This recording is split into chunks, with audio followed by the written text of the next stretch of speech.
Hello there, my name is PolishLynx. Welcome back to Rising Angels Reborn. This is serious. Kika, get the doctor now! Sol, I need you! Just like that, he's gone. He abandoned me when I needed him to help me get through this. Zurich has been doing her best to give aid with our emergency kits. But the blood. More than once, I almost lost my lunch. I had to hide away in the cockpit with a silent soul. Kika, I need to put pressure on this wound. Kika, she's going to die if you don't help. Right, hey, I can do this. That's right, we need you. We need Hero Navigator Sar. She's my minion. They expect this from me, right here. Right there. Major Puccile. Tell me when you run off like that, Sol. Kika wasn't focused on, and we didn't have time to waste. Just like now. Time to prove your worth, Colonel. Well, you see, you keep telling me that we have to keep you around for a situation like this. Situation happened. Do something. Have you stabilized the bleeding? I'm trying, but those things must have some sort of venom in their claws. I'm having a hard time. Well, as our anti-venom supply is drastically small, there's still a little I can do to aid her. But what about that box?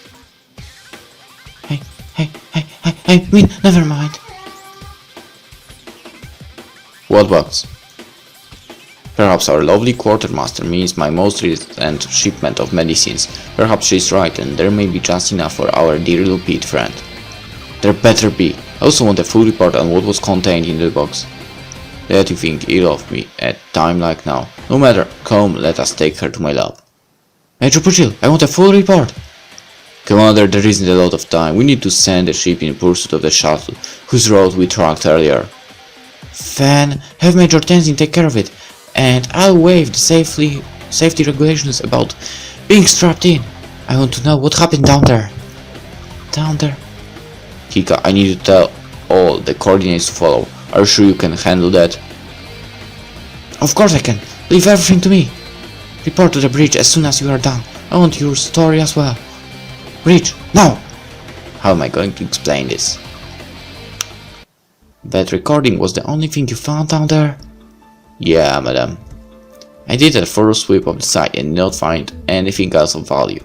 Just like the previous site, everything can be stripped of information.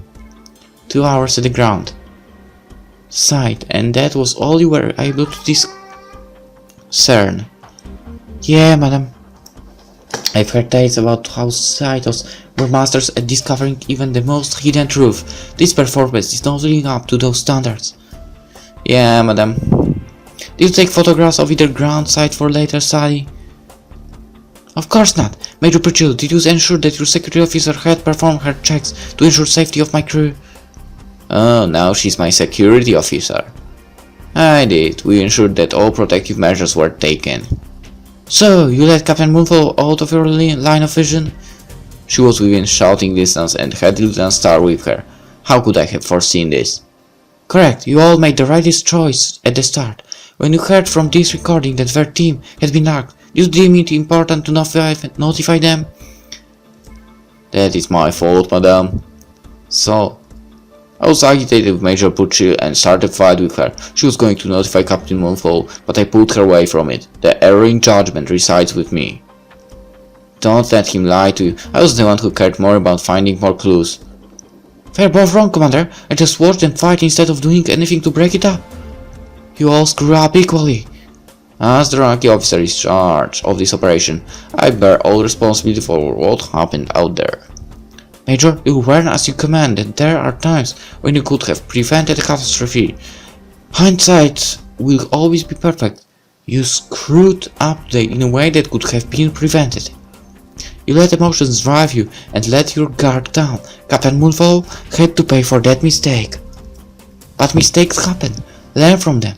Tell me what happened to Captain Moonfall. I can explain that. By all means. Faye was investigating some wildflower she had noticed on the fringe of the camp. The pup thought it was really strange because it was the only flora she had found. What were you doing? Thinking? So both your guards were down and you were outside the vision range of Lieutenant Suri.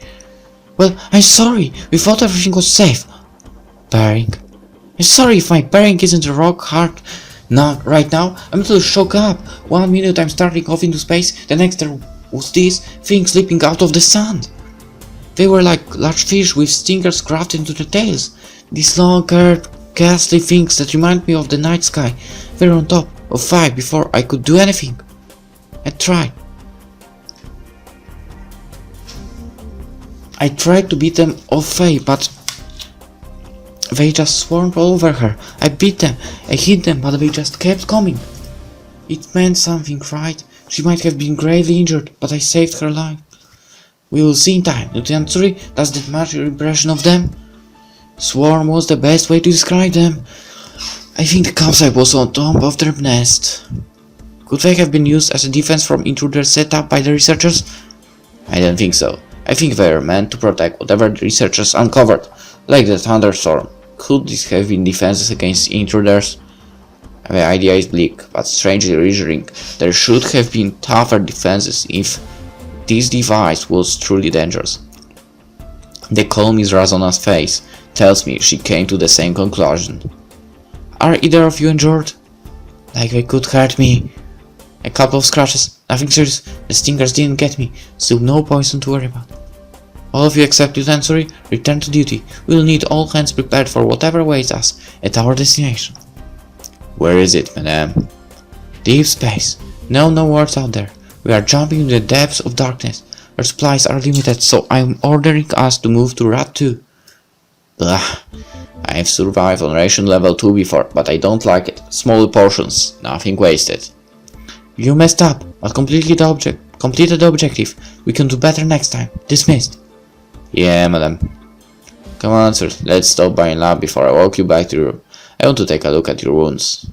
Not going to explain on me, are you? Perhaps. There might be information on where these things came from, if they were a genetic weapon. I was kidding. That's why don't joke about those sort of things around Natalie. I remember that. Sure you will. Let's get back to the bridge, Star. Wingy will want to hear all about how you beat back swarms of mutant fish. Fine. Have fun playing doctor. Let's go, Suri. Here you are. Going to take a nap? Not until I've had a look at your wounds. Not the mad scientist? Here I am trying to make sure you are happy and healthy, and you are trying to escape from it. What if those wounds contained poison? I don't know. Take me to Stan. I'm starting to suspect that our good doctor might be trying to pocket medical supplies on the side. I'd rather be the one to inspect your wounds. Me too. He's very nice to me, but he always asks the strangest questions. What sort of questions? I don't know, he doesn't ask them to me anymore. After a month or so, he just stopped caring about me or my existence. That's probably for the best. Where were you cut? My hand. Don't worry, I'm fine. Stop glaring at me, please. Hand out. No. Don't make me get a sedative from the doctor and not let you get away without an inspection. If you insist. I am. You saved Kika and Faye today. A legendary warrior like Rusnov deserve the best treatment possible. I did. I saved them. Were you impressed? Very. You're not mad about me having to hit you with my tail, right? I tried to be very careful. Normally people slap the other person when they aren't being logical. Your tail had a lot more force. Sorry. Don't apologize. If I would have went with you, those things would have torn me apart. You saved my life today. Almost broke my arm in the process, but you did. While she's distracted with thoughts of being a valiant warrior, I take her coarse hands into mine. Despite her protest earlier, I can see that her hand was sliced up pretty bad. I can see trace amounts of a liquid other than blood on her hand. With a small vial and rubber gloves, I gather up as much of the liquid infused blood as I can. I don't remember reading about many animals that can leave notable amounts of venom on their victim. What is it? I'm not quite sure. I want to have it analyzed though. You don't appear to be showing any signs of contamination, but tell me immediately if you start feeling funny. Knock knock. Not that kind of funny. On closer inspection, I can see that nice was the right word for it. The cuts are clean and deep. How Tsuri managed to go without wincing as I clean up the wounds is remarkable. But why would a wild beast be able to claw up someone in such a perfectly straight and precise manner? This is most peculiar. Go test it. I can see it in your eyes. You really want to go test it? Not until I finish bandaging up your hand. Don't you need to focus on? I don't know what I need right now. Just let me help. There. See? Or better, come on. I want to know what is bugging you. I want to know how you aren't moaning and groaning. Those were some deep cuts. These little scratches? They're nothing. I've gotten roughed up a lot worse. I guess all the physical training class has its perks. I will walk over to my identifier and pour the fluid into the mixer. Soon we are in shift, heading for the furthest reaches of space. I'm not going to be able to use the database. I'm gonna have to hope that this is a common toxin. Yeah, that will happen. The mutant creature of some so far off world isn't going to be... What's that light? It's done. I pull up the readout, expecting to see an error. No, it's a result. 3 Texa? Quadratexadon. It's a toxin designated by the Reality Empire. It's lethal to Lupit and Kitsune in nearly 65% of direct contact cases. Most symptoms include muscle paralysis, short-term memory loss, and, depending on the dose, rapid death. It works on a cellular level by preventing the exchange of oxygen and CO2. Against non-Lupit and non-Kitsune, it had very little effect. Most people don't show any effects even after direct exposure of considerable quantities. That seems like a strange thing for mutant desert fish to excrete. Perhaps not. Those cuts, they are too clean. Too clean to be natural. Computer, how many matches do I have to go to heft for routing genetic weapons that match Lieutenant Suri's description? Checking with database of known routing genetic weapons. This group matches 3 potential candidates. The Empire did this? Why would they attack scientists? They wanted the weapon for themselves, obviously. Still, something here doesn't make sense. Why would you attack the scientists with such strange weapons if you already knew the location? One of the most important rules of warfare is to know your opponent. Whoever I want to kill was a Lupit or a Kitsune. Maybe we are thinking about this the wrong way. Nothing in the researcher's audio log suggested the creatures who attacked him were fish-like. This is going out on a limb. But what if the Realtines arrived after the scientists? They could have killed the researchers and stolen their data. That would explain why we can't find any information. The last researcher managed to escape with the weapon with the Imperials in pursuit. Our friendly little fishes were meant to prevent us from following them any further. They knew we were coming and made a move to stop us. But how could they jam our attempt of understanding if they didn't know we were coming? They knew? The spy. The spy on board has been forwarding all of our information to all of the Realtines, the chance to beat us to the punch.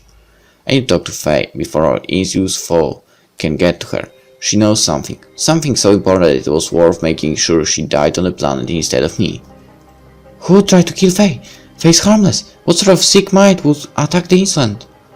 Someone who knew our coordinates, who had direct access to my lab at one point, who has never had an alibi, who could bait Faye into a trap.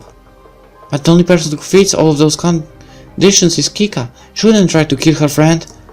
Would she? Pride can make people do terrible stupid things. Don't you believe Kika? It's my job to question assumptions until I can determine the truth. You must lead a really sad life, huh? Sad. I guess it is a little sad. Trust is a commodity that I can't afford to have if I want to find the truth. Trust is something I can't have. I never thought about it like that. Always thought I would be finding the legends of evil across the galaxy, finding the villains and thwarting them with ease. I never thought I'd have to think ill about heartbroken kitsunes who lost their parents. I never thought I'd look suspiciously at a man who ran every day with me to improve my fitness course. Hey, I'm there for you. Don't look so sad. I'm not sad. Okay, but if you are, you can always talk to me. I might not understand everything, but I can always be there to give you a sympathetic shoulder. It's nice to know. Let's get you back to your room before the commander starts asking. Yell if you need me. No door will stop me from helping you thwart the true culprit. Thanks, Turi. Her soft green eyes twinkle with happiness, and I can feel a little bubble of joy bloom in my heart. Knowing I had someone supporting me, even if she's crazy misconceptions of honor and pride, gives me hope. If I can find the blueprint, find the researcher and his weapon, stop everything, nobody will need to suspect her anymore. It's weird, I'm considering Tsuri's happiness more important of a priority than my promotion. I must be feeling sick or too tired to evaluate the situation better. Still, I like this warm, fizzy feeling in my heart. Posting guard over the entrance to the auxiliary lab where Stan resides a vigilant soul. His eyes are sharp, but his gaze seems to be staring at something more than the metallic door of the lab. How is she doing? The dog or the house cat?